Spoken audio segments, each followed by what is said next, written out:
Salut les petits poulets. Aujourd'hui, on va parler d'équilibre. En 3 minutes chrono, on va parler des 3 grandes erreurs qui vous empêchent de faire des progrès en équilibre. Vous êtes prêts? Bam!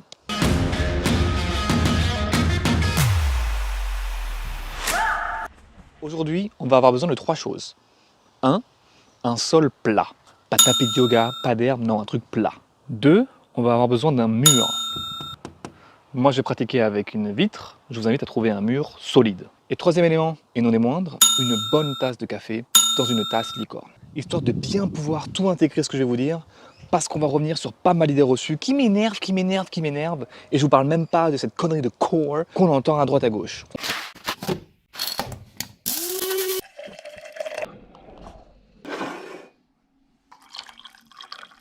Alors, erreur numéro 1. Pratiquer contre le mur. Pratiquer contre le mur encore et encore et encore et encore et encore. Pourquoi? Je vais vous faire un dessin. Tu vois, un équilibre, c'est ça. Une tête, 2 mains, ton corps, tes petits pieds. Et fondamentalement, ce qui se passe ici, c'est que on a les fesses, les épaules et les mains. Et on essaie d'aligner ces 3 choses l'une au-dessus de l'autre. Les pieds, c'est un peu la cerise sur le gâteau. Du coup, quand tu regardes cet équilibre, un équilibre droit, tu te rends compte qu'on a bien le bassin au-dessus des épaules, au-dessus des mains. Quand tu regardes cet équilibre, un équilibre qu'on appellera en Y, on a bien le bassin au-dessus des épaules, au-dessus des mains. Dans cet équilibre-là, le tuck, ou celui-là, le straddle, on a encore une fois le bassin au-dessus des épaules, au-dessus des mains. Et donc du coup, envoyer ses jambes au-dessus de sa tête, c'est pas la solution pour obtenir un équilibre. Au mieux, ça donne quoi? La banane. Allez, je te refais un dessin. Ça c'est ta tête, ça c'est tes mains, ça c'est tes pieds. Tes mains et tes pieds sont plus ou moins sur la même ligne, mais ton bassin, il fait la tête.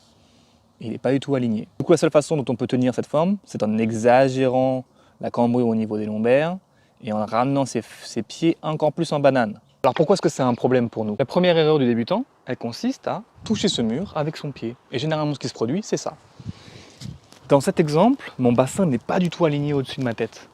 Et donc du coup, si on enlève le mur, la seule façon dont je pourrais tenir cet équilibre, c'est en faisant cette forme-là.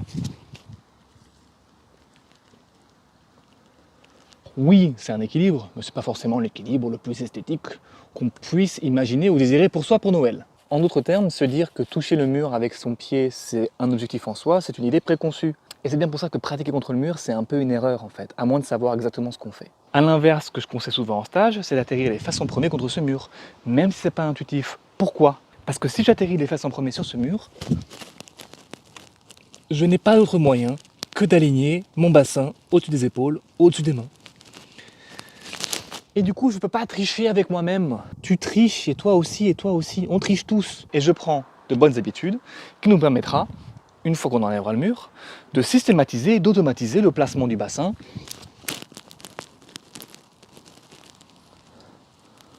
au-dessus des épaules, au-dessus des mains.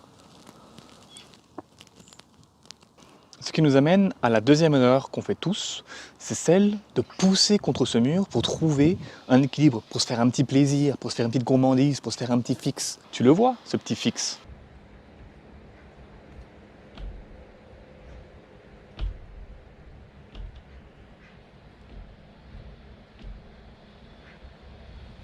Alors pourquoi est-ce que c'est une grosse connerie ça? Simplement parce qu'on est en train de prendre l'habitude de pousser contre un mur pour trouver son équilibre. Or, lorsqu'on enlèvera le mur, sur quoi tu pousseras pour trouver ton équilibre? Donc voilà, en gros le mur c'est une béquille, bien sûr qu'on va s'en servir, mais il faut s'en servir intelligemment. Et pousser contre le mur, c'est s'affranchir de la nécessité de s'aligner correctement pour pouvoir parvenir à faire l'équilibre. Si ton alignement est pourri, parce que tu ne sais pas ce que tu es en train de faire avec ton mur, tes doigts ne pourront pas bosser correctement. Et donc du coup, la seule façon de flotter, c'est de pousser contre ce mur, chose qui ne se traduira pas bien lorsque tu enlèveras ton mur. C'est QFD. Et de là, la troisième grande erreur, du coup, assez logiquement, c'est de ne jamais pratiquer ventre-mur. Le ventre-mur, c'est un peu ton nouveau meilleur ami. C'est moins confortable, mais tu peux pas vraiment tricher. Et encore une fois, on triche sans même s'en rendre compte. Le but, du coup, c'est de prendre de bonnes habitudes ventre au mur et d'alterner intelligemment entre ventre au mur et dos au mur et sans le mur. Mais imaginez que vous avez que 5 minutes à dédier à votre pratique par jour ou par semaine. Si votre temps est limité à ce point-là, eh ben c'est plutôt ventre au mur qu'il faut bosser. Sans oublier les deux choses qu'on a dites jusqu'à présent. Pour un équilibre ventre au mur bien réussi, on va mettre ses mains à une distance d'un pied, un pied et demi du mur. On va grimper en poussant sur ses pieds et ses mains. Et de là, deux grandes étapes. 1. On aligne les épaules au-dessus des mains. 2. On aligne les fesses au-dessus des épaules. 3. Éventuellement, si on est chaud, on aligne un pied au-dessus des fesses, au-dessus des épaules, au-dessus des mains. Et le piège à éviter du coup, c'est de pousser sur ce mur qui n'existera plus lorsqu'on enlèvera le mur. Si tu dois flirter avec l'équilibre, c'est parce que ton alignement est parfait.